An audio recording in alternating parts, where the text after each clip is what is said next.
ini di Etika Digital Kampus, podcast yang mengupas tuntas interaksi kami pada dunia maya. Perkenalkan, aku Eka Seprianti, Aku Despita, aku Dian, dan aku Taba. Kali ini kita akan membahas topik yang sayangnya kita semakin akrab dengan kehidupan mahasiswa, yaitu cyberbullying dan pelanggaran etika komunikasi di era digital.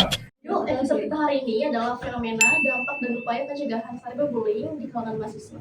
Topik ini penting banget karena media sosial dan platform komunikasi digital seperti kampus kedua bagi kita. Betul sekali Dian. Nah, kebebasan berpendapat seringkali disalahartikan menjadi kebebasan menyakiti. Nah, kita akan bahas apa sih itu cyberbullying dan kenapa mahasiswa bisa rentan menjadi korban bahkan pelaku. Dan langkah apa sih harus kita ambil untuk mencegahnya? Jadi, siapkan kopi untuk mendengarkan kita ke sesi pertama. Eka, mungkin banyak yang mengira cyberbullying itu cuma komentar pedas di media sosial. Tapi sebenarnya lebih dari itu kan?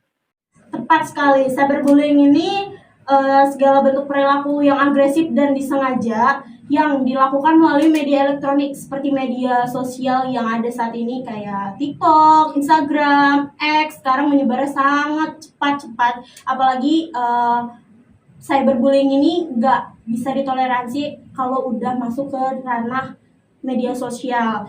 Nah, yang dilakukan ini tuh berulang kali terhadap seseorang yang kesulitan membela. Nah, di kalangan mahasiswa, bentuknya bisa beragam, misalnya penyebaran gosip atau foto video yang memalukan tanpa izin, atau disebut juga doxing, ancaman kekerasan lewat pesan pribadi, pelecehan seksual verbal di kolom komentar, hingga membuat akun palsu untuk merusak reputasi seseorang. Perlu diingat, siapapun bisa menjadi korban, bukan hanya mahasiswa, tetapi semua yang aktif di dunia digital. Betul sekali. Nah, buat yang gosip-gosip itu ya itu mah udah sangat rame ya sekarang, yang kena tuh udah bukan si pelakunya atau si korbannya, tapi semua-muanya. Jadi dia yang rugi, dia yang menuai, yang kayak gitu-gitu itu sangat merugikan. Jadi janganlah kita cyberbullying ke orang-orang yang harusnya nggak boleh diterima ya, nggak boleh diperlakukan seperti itu, apalagi dia nggak bisa membela dirinya dia sendiri gitu. Betul. Dampak mental yang paling sering muncul biasanya korban merasa depresi, kecemasan, rasa malu yang mendalam, penurunan harga diri, bahkan sampai memikirkan untuk mengakhiri hidup. Selain itu, ada dampak akademik juga. Korban sering merasa kesulitan fokus, nilai menurun, bahkan menarik diri dari kegiatan kampus atau sosial. Mereka merasa tidak aman, bahkan ketika mereka berada di ruang mereka sendiri. Dan penting diingat, siapapun bisa menjadi korban, apalagi untuk mahasiswa baru yang merasa dirinya berbeda ya.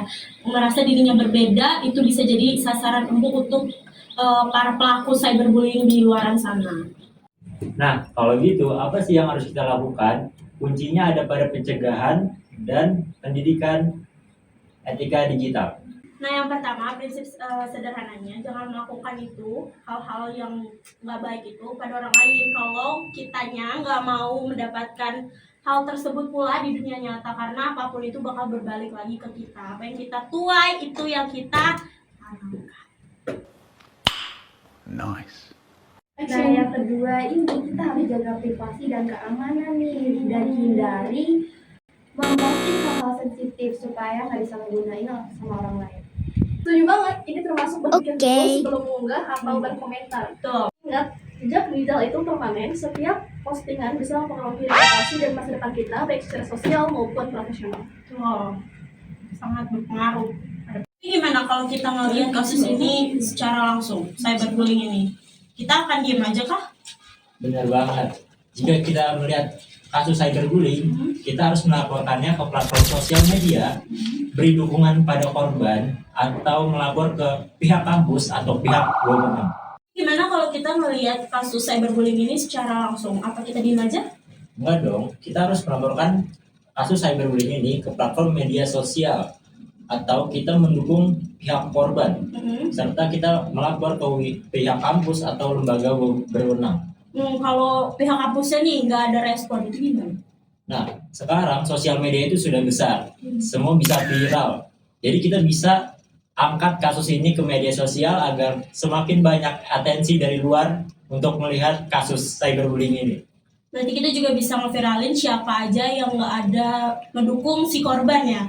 Kita juga bisa viralin pihak kampusnya mungkin, atau yang nggak ada sama sekali lah ngedukung korban ini buat naik beritanya, buat didapatkan keadilan gitu. Kita bisa suarakan, kita bisa viralkan gitu kan berarti. Benar banget.